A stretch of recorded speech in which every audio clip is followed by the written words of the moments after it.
Il est 13h, bonjour à tous et bienvenue dans cette édition du journal. Renforcement des liens entre le Bénin et la Chine, une délégation de députés chinois est actuellement au Bénin. Avec les députés béninois, ils discutent de coopération et de diplomatie parlementaire.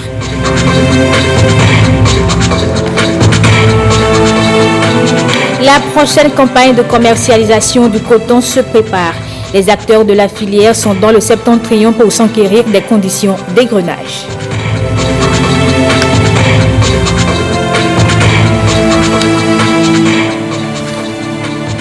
Et puis la lutte contre le mariage des enfants est toujours d'actualité. Le gouvernement, l'UNICEF, les Pays-Bas et la société civile ont lancé le partenariat national de lutte contre le phénomène. Les détails dans ce 13h. Une délégation de députés chinois conduite par le premier vice-président de l'Assemblée nationale de la Chine séjourne depuis lundi au Bénin. Et hier, mardi, la délégation a eu une séance de travail avec des députés béninois à Porto Novo. Au menu des échanges, coopération et diplomatie parlementaire. Guillaume Avieno. Arrivé au Bénin en début de soirée de ce lundi, du premier vice-président du Parlement de la Chine, Chen Zhu, a été accueilli dans la matinée de ce mardi à l'Assemblée nationale. À la tête d'une délégation de députés chinois, Chen Zhu est à Porto Novo pour une séance de travail avec la conférence des présidents du Parlement béninois et le groupe interparlementaire d'amitié avec la Chine.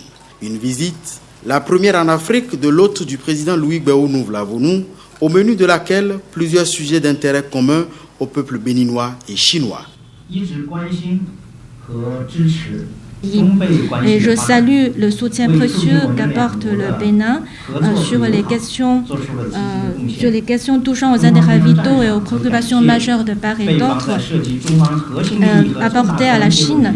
Et moi, je suis venue au Bénin à la tête d'une délégation de la CCPPC. Notre visite vise à renforcer les échanges sur le développement des relations bilatérales, sur les expériences de la gouvernance de l'État et sur les sujets d'intérêt commun.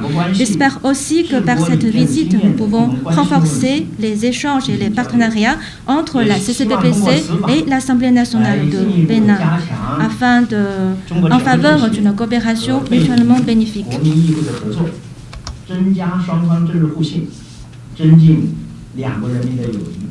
Une coopération bénéfique pour les peuples chinois et béninois, en fait une redynamisation de liens d'amitié et de coopération entre les deux parlements vieux de bientôt 14 ans.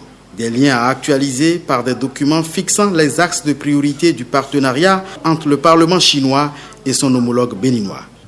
La manière dont nous allons travailler du point de vue coopération parlementaire, diplomatie parlementaire, nous allons y mettre les éléments plus concrets pour que notre coopération interparlementaire puisse être au service de nos peuples. Aujourd'hui, les États, effectivement, nourrissent des rapports, mais nous devons aller au-delà des États et nourrir des relations interpeuples.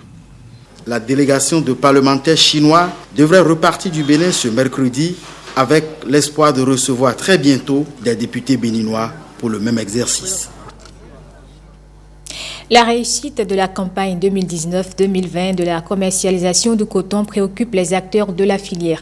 En tournée depuis le 3 décembre dans les communes productrices du Septentrion, le premier responsable des cotonculteurs du Bénin et une délégation de l'association interprofessionnelle du coton étaient à l'usine de Parakou. Objectif, faire le point du périple puis s'enquérir des conditions d'égrenage du coton. Ousmane Baparapé et Alexis Quenom. Une visite guidée d'une quarantaine de minutes dans les compartiments de l'usine 2 de la Sodeco. Ici, les machines tournent à plein temps pour la célérité des travaux de grainage, avec un personnel rompu à la tâche. La balle est désormais dans le camp des producteurs du coton. Nous, la FNCVPC, nous avions décidé de parcourir toutes ces communes productrices de coton dans le Bénin pour pouvoir d'abord, premièrement, améliorer la qualité de notre coton. Aussi bien faire sortir très rapidement le coton des champs vers les usines.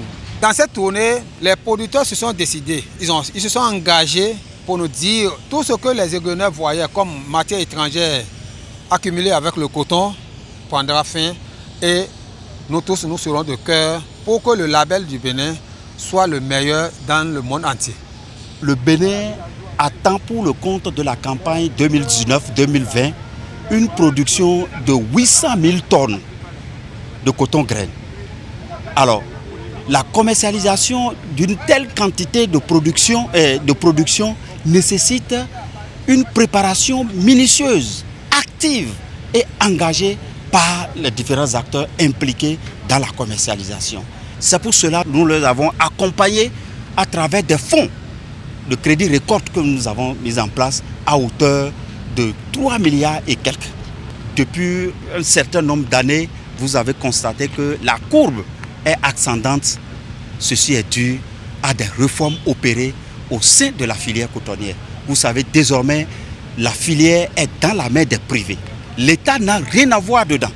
L'État ne fait que jouer le rôle régalien. Pour la qualité de l'or blanc à l'égrenage, le cotonculteur doit mettre en pratique certaines notions pour une récolte bénéfique. Il s'agit notamment de la récolte précoce. Parce que le coton, lorsque la capsule s'ouvre, 3 semaines après, elle commence par se détériorer. Donc les producteurs ont intérêt à récolter vite. Ils ont intérêt à récolter vite parce que ça ils préserve également le poids du coton et de la graine. Ensuite, il faut qu'ils fassent une récolte fractionnée, échelonnée. Et en troisième position, il faut qu'ils trient. La question du tri, elle est fondamentale parce qu'il faut enlever les débits de feuilles, le coq sur le coton, donc pour préserver davantage sa qualité. Ils doivent éviter la mouille, surtout la mouille intentionnelle du coton. Ne pas écroter le coton le matin tôt, le soir tardivement à cause de la rosée, tout ça à cause de la forte humidité qui fait jaunir le coton. Comme difficulté, au début on avait constaté que le coton est rare et le coton qu'on recevait était de mauvaise qualité, chargé surtout de feuilles. Les patrons nous demandaient même de revoir les réglages et j'ai dit non, ce n'est pas les réglages. Effectivement, quand les cotons de bonne qualité ont commencé à arriver, le classement aussi a commencé à donner de bons résultats. Donc à ce sujet, j'exhorte vraiment les producteurs à prendre soin pour les récoltes et à accélérer aussi pour que nous puissions recevoir à temps plein du coton. Parce que toutes les usines sont prêtes, mais le rythme de récolte ne suit pas le rythme de grainage. 800 000 tonnes de coton graine sont attendues à la fin de la campagne 2019-2020 et le défi interpelle tous les acteurs de la filière.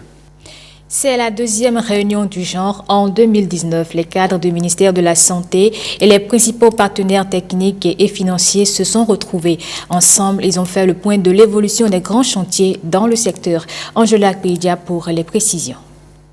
Cadres du ministère de la Santé et partenaires techniques et financiers, ensemble pour gagner en expérience. L'enjeu est grand. Les dossiers les plus préoccupants du secteur santé seront passés au peigne fin, dans le but de partager aussi bien les succès que les échecs. Un devoir de transparence et de bonne gouvernance qui est à sa deuxième édition cette année 2019. Entre autres exercices du jour, le bilan. Un bilan exhaustif des activités menées tout au long de l'année 2019. De faire ressortir les leçons apprises et de relever les défis et les perspectives pour pouvoir amorcer en douceur 2020. À l'ordre du jour également, la présentation sommaire du budget 2020 et des cadres de performance des responsables du secteur de la santé. Mais avant ces exercices, l'autorité retient quelques activités phares couronnées de succès. Depuis notre dernière rencontre, il y a eu des avancées portant entre autres sur la relance et l'amélioration du processus de planification ascendante à l'occasion de l'élaboration du plan intégré de travail annuel 2020, l'amélioration du budget du ministère de la Santé qui est passé à 70 milliards 319 millions en 2020 contre 63 milliards 610 millions en 2019. Le démarrage de la phase pilote du volet assurance maladie aux plus pauvres dans les 3 zones sanitaires qui ont été ciblées. Il s'agit des zones sanitaires à Bomé-Calavi-Soava, Dassa-Zoumé-Glazoué et Djougou-Waké-Kopargo. Les avancées notables dans l'amélioration aussi bien de la couverture sanitaire que du plateau technique et j'en passe. Au chapitre des perspectives, désormais, une tolérance zéro est affichée pour la mauvaise gestion des ressources financières. À l'occasion, un fonctionnaire admis à faire valoir ses droits à la retraite a été félicité pour les services rendus à la nation. Pour compter de ce mois, Florentin Zossou, précédemment à la direction de la programmation et de la prospection, quitte le ministère de la Santé pour jouir de sa retraite. Et puis des enfants mariés, plus jamais ça au Bénin. Après la campagne Tolérance zéro pour le mariage des enfants, le gouvernement, l'UNICEF, les Pays-Bas et les organisations de la société civile ont lancé le partenariat national de lutte contre le mariage des enfants. Rebecca Kendiahoune, Finanfa Nofon et Daniel Ada pour les détails. D'après les rapports et publications, 11,3% des filles sont mariées avant l'âge de 15 ans. En fait, 3 filles sur 10 mariées avant l'âge de 18 ans. Une triste réalité bien encore présente au Bénin. Une statistique peu reluisante qui rend la situation préoccupante aux yeux des acteurs de la lutte contre le mariage des enfants. Il urge donc de mettre en place une politique nationale. C'est tout l'intérêt de ce partenariat. Notre initiative, c'est de mettre en place ici le partenariat national de lutte contre le mariage des enfants. L'initiative de ce jour permettra à coup sûr de réduire sensiblement ce phénomène. C'est pour cela que j'ai tenu personnellement à être avec vous ce matin. Je réaffirme l'engagement du département ministériel dont j'ai la charge et surtout de tout le gouvernement du Bénin à vous accompagner dans l'atteinte des objectifs de ce partenariat. Je reste convaincu que les différentes organisations impliquées feront un état des lieux des stratégies déjà mises en œuvre dans ce cadre, qu'elles capitaliseront les bonnes pratiques et proposeront de nouveaux mécanismes pouvant permettre à notre pays, le Bénin, aux pays de la sous-région et à l'Afrique tout entière de maîtriser ce malheureux phénomène.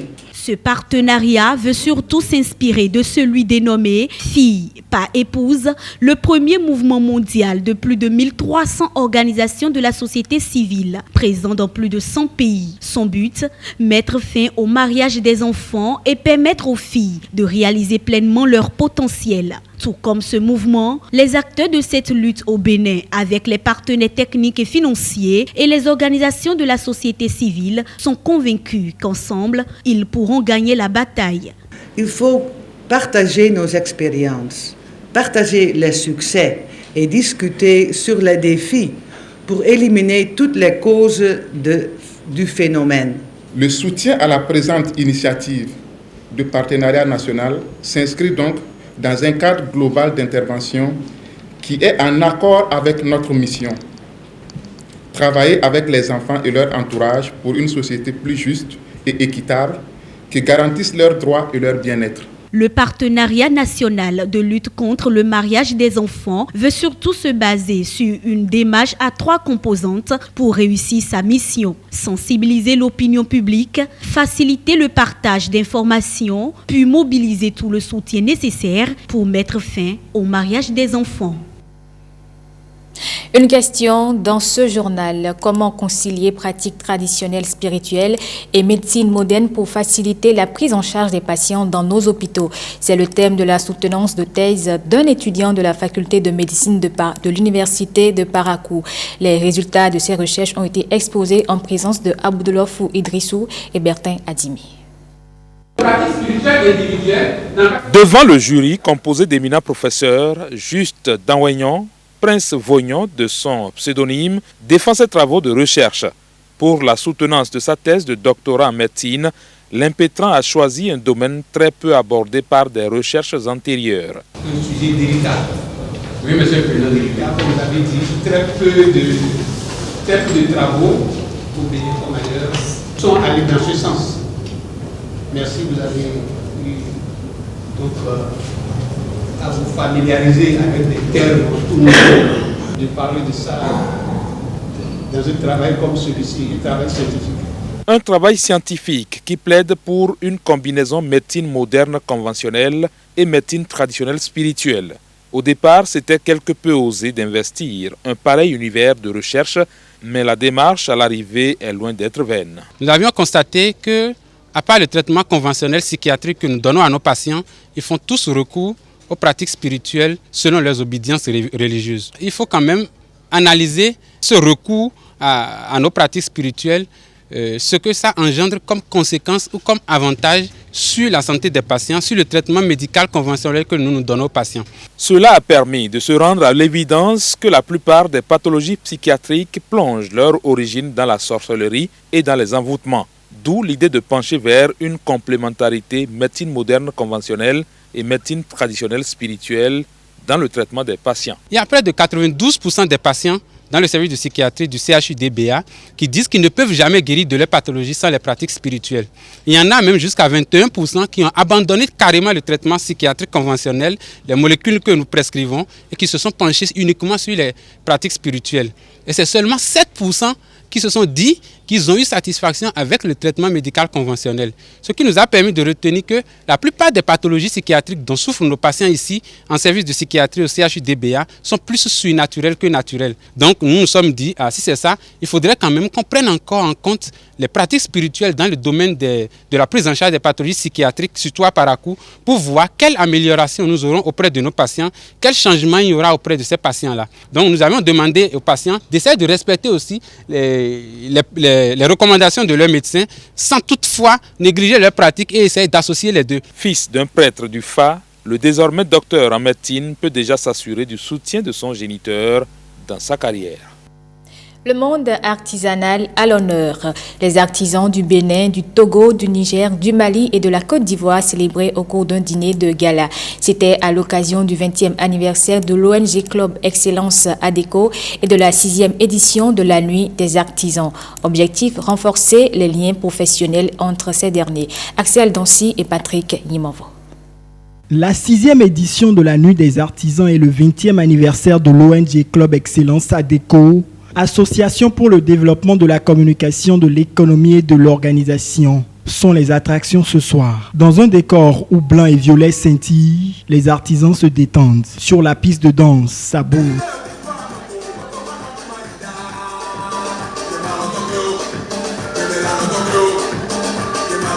« 20 ans, ça fait danser. » Cela fait exactement 20 ans. Je dis bien 20 ans. Ce n'est pas 20 mois ni 20 jours. Je dis 20 ans. Ça s'applaudit.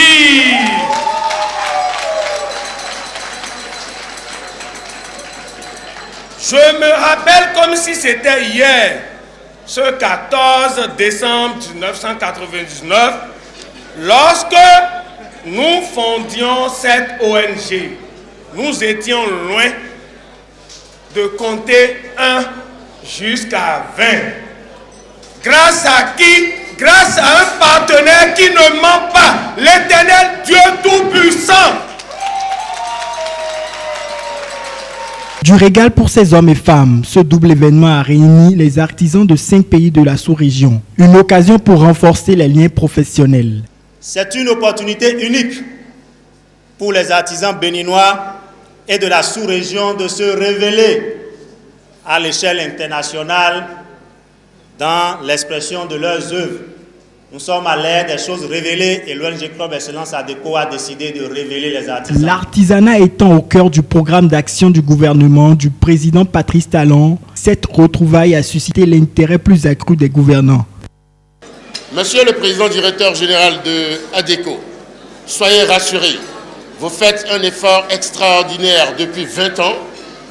Vous célébrez l'excellence depuis 6 ans. Je puisse vous rassurer que désormais, le gouvernement et le chef de l'État seront à vos côtés pour que vous puissiez, mieux qu'hier, encore plus apporter demain tout le soutien nécessaire aux artisans pour le développement de leur sous-secteur et le développement de notre pays. La coupure de gâteau a mis un terme à cette célébration en attendant l'édition prochaine de la Nuit des artisans.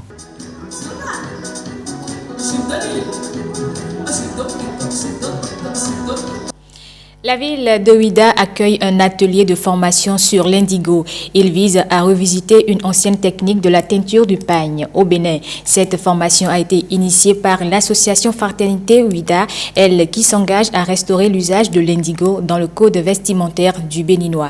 L'événement entre dans le cadre de la quinzaine de l'emploi au Bénin. Henri Fachinan et Monique Toron. Arovo, en Fongbe, désigne en français le pagne indigo. C'est une technique de teinture pratiquée au Bénin depuis des lustres.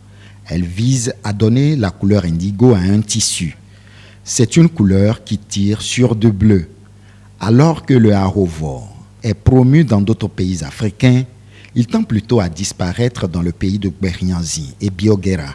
Cette disparition est fortement contestée par l'association Fraternité Ouidah qui a décidé de réunir 168 jeunes gens, hommes et femmes, pour un apprentissage à la Maison de la Culture de Ouidah.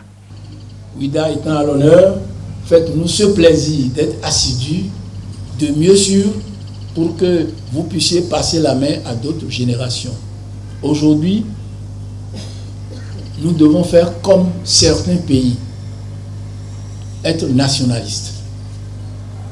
Être nationaliste. Porter le tissu là, c'est beau, c'est bien, c'est très bien. Les autres le font, pourquoi pas nous? Pour enfoncer le clou, des engagements sont pris. Je vais revenir l'année prochaine, mais avec une cravate en indigo. J'ai déjà porté un pantalon et une chemise canvas. Je voudrais aussi ajouter une cravate en indigo, un pagne indigo. Mais il ne revient qu'à vous. Nous sommes prêts à vous y accompagner. L'association Fraternité Ouidah a déjà montré toute sa disponibilité depuis 2 ans déjà à vous y accompagner. Nous demandons de vous la disponibilité, l'assiduité, le sérieux qu'il faut pour que nous puissions porter ce projet qui sera porteur pour vous, pour Ouidah, pour le pays entier. Avec ces promesses, on peut oser croire que le réveil d'une nation nantie d'un potentiel industriel se fait, se forge petit à petit, tel un oiseau en pleine construction de son nid. La Fondation UBA est à la rencontre des jeunes pour leur transmettre des connaissances d'experts. Le complexe scolaire à Zoyon et l'École nationale d'administration et de magistrature ENAM dans la commune d'Abomey-Calavi ont été les cibles de la 2e édition de l'initiative Each One, One Teach. Henri Fachinan et Simon Villon. L'initiative Each One One Teach a permis aux élèves du complexe scolaire à Zoyon d'apprendre les rudiments de la photographie, des chants, de connaître des notions du secourisme et de faire de la lecture. Les participants sont du primaire et du premier cycle du secondaire. Toutes les activités qui sont déroulées au cours de cette formation ont émerveillé. Et j'ai un penchant plus sur la lecture, parce que nous constatons aujourd'hui que beaucoup de nos enfants n'aiment plus lire. Ils sont tous attachés au portable, Android et autres là, et n'aiment plus lire couramment. Alors ces dons de livres, si autre structure peut aussi en faire dans les autres écoles et autres, ça pourrait aider beaucoup d'enfants à aimer la lecture. À l'ENAM, École nationale d'administration et de la magistrature, c'est le code du travail qui a été passé en revue. Nous avons eu droit à une nouvelle loi, la loi 2017-05 du 29 août 2017, réglementant l'embauche et la résiliation des contrats de travail. Alors, beaucoup de personnes se posent des questions, on se demande laquelle des lois faut-il appliquer? Est-ce que le code du travail? Est-ce la nouvelle loi? Nous sommes venus dire aujourd'hui aux étudiants de l'ENAM, notamment ceux qui sont en TCS, les futurs inspecteurs du travail, que les 2 lois vont de pair. Aucune loi n'est à négliger, elles sont complémentaires. L'initiative Each One, One Teach est une approche UBA Foundation. C'est une initiative de la Fondation UBA qui a pour vocation de permettre aux employés de la banque, de UBA, de pouvoir léguer aux plus jeunes ce qu'ils savent faire, leurs compétences, leurs talents dans différents domaines. Ceci pour préparer la relève. Vous savez que le groupe UBA est dans une dynamique. Au-delà de faire de la banque, nous allons au-delà de la banque. Nous nous intéressons aux communautés qui nous entourent, les communautés au sein desquelles nous opérons. Donc travailler à leur épanouissement, travailler à faire en sorte que ces communautés-là puissent se sentir aimées, se sentir accompagnées. United Bank for Africa est créé par le richissime homme d'affaires nigérien Tony Elumelu. Il veut, à travers la fondation UBA, contribuer à l'autonomisation des entrepreneurs africains.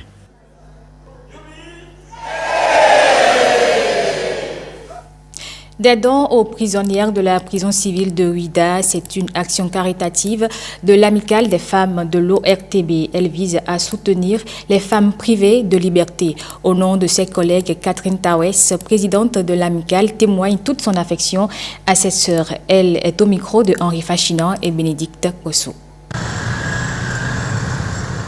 C'est une œuvre caritative qui s'inscrit très bien dans la droite ligne de nos objectifs qui nous exigent dans l'Amicale des femmes de l'ORTB de partager un peu de notre temps, de notre joie, de la gaieté avec d'autres personnes qui sont dans le besoin.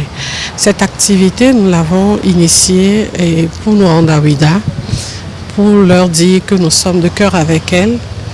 Et ça nous permet aussi de clôturer en beauté les 15 jours d'activisme contre les violences faites aux femmes. Parce que vous savez que tout ce qui concerne la femme et tout ce qui a rapport avec le bien-être de la femme nous interpelle en tant que femmes et leaders. Et nous devons d'œuvrer pour que toutes les femmes se portent au mieux dans notre pays. C'est notre manière à nous de participer à la promotion de la femme. Nous ne sommes pas les bras vides, comme vous pouvez le constater. Nous avons d'abord identifié leurs besoins sur le terrain et nous savons que même si l'État apporte quelque chose pour ce qui concerne la nourriture, il faut quand même apporter un tout petit peu encore, ça va servir à quelque chose de bon. Et c'est vrai que c'est la cotisation des femmes de l'office qui a permis d'aller faire ce don. Mais vous savez que si vous êtes dans une entreprise et que les autorités ne vous facilitent pas la tâche, vous ne pouvez rien faire. Donc, je veux remercier très sincèrement le CODIR et la direction générale. Et donc, on veut dire merci à tous les collègues de l'office qui nous soutiennent et que vive l'amicale et que la cohésion, la solidarité et la fraternité règnent dans cette amicale. Parce que pour nous, ça fait partie de notre slogan de départ.